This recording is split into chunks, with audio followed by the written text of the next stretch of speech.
ഇസ്രയേലിൽ മലയാളി മരിച്ചു. തിരുവനന്തപുരം ചെമ്മരുതി സ്വദേശി സുരേഷ് സുന്ദരേശനാണ് മരിച്ചത്. മരണം എങ്ങനെ എന്നതിൽ വ്യക്തതയില്ല.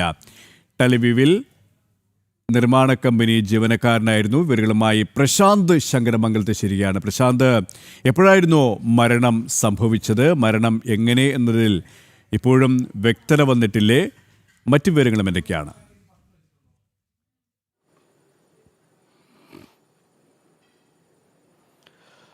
KP ഇക്കഴിഞ്ഞ 19-ാം തീയതിയാണ് സുരേഷ് സുന്ദരേശൻ മരണപ്പെടുന്നത്. അതിനുശേഷം വീട്ടിൽ ബന്ധുക്കൾക്കൊരു ഇൻഫർമേഷൻ മാത്രമാണ് ലഭിച്ചത്. ഇത്തരത്തിൽ മരണപ്പെട്ടു എന്നൊരു വിവരം മാത്രമാണ് ലഭിച്ചത്. എങ്ങനെ മരണപ്പെട്ടു എന്നതിന് കൃത്യമായ വിവരങ്ങളൊന്നും അവിടെ നിന്ന് ലഭിച്ചിട്ടില്ല എന്നാണ് നമുക്കിപ്പോൾ ബന്ധുക്കളിൽ നിന്ന് മനസ്സിലാക്കാൻ കഴിയുന്നത്. തിരുവനന്തപുരത്തെ വർക്കല ചെമ്മരുതി സ്വദേശിയാണ് സുരേഷ് സുന്ദരേശൻ. ഇസ്രയേലിൽ നിർമ്മാണ തൊഴിലാളിയായി ജോലി ചെയ്തു വരികയാണ്. കഴിഞ്ഞ ഒരു വർഷം മുമ്പാണ് അദ്ദേഹം ഇസ്രയേലിലേക്ക് എത്തിച്ചേർന്നത്. അവിടെ നിർമ്മാണ തൊഴിലാളിയായി ടെൽ അവീവിൽ ജോലി ചെയ്തു വരികയാണ്. അതിനിടയിലാണ് ഇത്തരത്തിൽ മരണം സംഭവിക്കുന്നത്. കഴിഞ്ഞ 17-ാം തീയതി ബന്ധുക്കളുമായി വിളിച്ചിരുന്നു. വീട്ടിലെ കുടുംബാംഗങ്ങളുമായി ഫോണിൽ ബന്ധപ്പെട്ടിരുന്നുവെന്ന് മനസ്സിലാക്കുന്നുണ്ട് സുരേഷ്. ആ സമയത്ത് ഇത്തരത്തിൽ പല കാര്യങ്ങളും നിലവിൽ നടക്കുന്ന സംഘർഷവുമായി ബന്ധപ്പെട്ട കാര്യങ്ങളൊക്കെ പറഞ്ഞിട്ടുണ്ടെന്നാണ് അറിയാൻ കഴിയുന്നത്. അതിനുശേഷം പിന്നീട് വിവരങ്ങളൊന്നും ഉണ്ടായില്ല. അവസാനം ലഭിക്കുന്നത് ഇത്തരത്തിലൊരു സന്ദേശം മാത്രമാണ്. അവിടുത്തെ മലയാളികളാണ് ഈ ഇത്തരത്തിൽ ഒരു സന്ദേശം വീട്ടിലേക്ക് അയക്കുന്നത്. തുടർന്ന് എംബസി ബന്ധപ്പെടുകയും ചെയ്തു. ബന്ധപ്പെട്ടിട്ട് ഈ പാസ്പോർട്ട് അടക്കമുള്ളവ ശേഖരിക്കുകയും അതിന് വിവരങ്ങൾ ശേഖരിച്ചുകൊണ്ട് ഈ ഡെത്ത് കൺഫേം ചെയ്യുകയും ചെയ്തു. വർക്കല സ്വദേശിയാണ്, ചെമ്മരുതി സ്വദേശിയാണ് സുരേഷ് സുന്ദരേശൻ. 44 വയസ്സായിരുന്നു. അദ്ദേഹമാണ് ഇസ്രായേലിൽ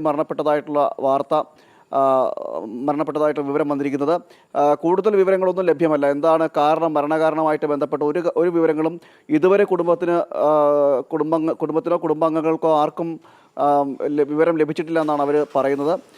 ഇക്കഴിഞ്ഞ 19-ാം തീയതിയാണ് മരണം സംഭവിച്ചത്. മരണവാർത്ത മാത്രമാണ് അറിയിച്ചിരിക്കുന്നത്. തുടർന്ന് ഇനി ഭൗതിക ശരീരം എത്തിക്കുന്നതുമായി ബന്ധപ്പെട്ട കാര്യങ്ങളിലടക്കം അനിശ്ചിതത്വം തുടരുന്നുണ്ട്. കാരണം നിലവിലെ സംഘർഷാവസ്ഥ സ്ഥിതി ചെയ്യുന്ന സാഹചര്യത്തിൽ അവിടെ നിന്നും വിമാന സർവീസുകളെല്ലാം ഭാഗികമായിട്ട് നിർത്തിവെച്ചിരിക്കുന്ന സാഹചര്യമാണെന്നൊക്കെയാണ് ഈ ബന്ധുക്കൾക്ക് ലഭിച്ചിരിക്കുന്ന വിവരം. അതുകൊണ്ട് തന്നെ ഇത്തരത്തിൽ ഭൗതിക ശരീരം എന്നെത്തിക്കും എന്നടക്കമുള്ള കാര്യങ്ങൾ പിന്നീട് മാത്രമേ അറിയിക്കുകയുള്ളൂ. നിലവിൽ മരണവാർത്ത മാത്രമാണ് ഈ ബന്ധുക്കൾക്ക് ലഭിച്ചിരിക്കുന്നത്. അതിൽ കൂടുതൽ വിവരങ്ങൾ ഇനിയും ലഭിക്കേണ്ടിയിരിക്കുന്നു. അവിടുത്തെ മലയാളികളുമായി ബന്ധപ്പെട്ട് ഇസ്രായേലിലെ മലയാളി അസോസിയേഷനുമായി ബന്ധപ്പെട്ട് അവരുമായി ചർച്ചകളും അതായത് ഫോണിലൂടെ ബന്ധപ്പെട്ട വിവരങ്ങൾ കൂടുതൽ തിരക്കാൻ ഈ കുടുംബാംഗങ്ങൾ തയ്യാറെടുക്കുകയാണ്. കൂടുതൽ വിവരങ്ങളൊന്നും ലഭിച്ചിട്ടില്ല. അദ്ദേഹത്തിൻ്റെ ഭാര്യ ഗൾഫിൽ നഴ്സായിട്ട് ജോലി ചെയ്തു വരികയാണെന്നാണ് അറിയാൻ കഴിയുന്നത്. ഒരു കുട്ടിയുമുണ്ട്. ഇതാണ് നിലവിൽ ലഭിക്കുന്നൊരു വിവരം. തിരുവനന്തപുരത്ത് നിന്നും പ്രശാന്ത് ശങ്കരമംഗലത്താണ് വിവരങ്ങൾ നൽകിയത്.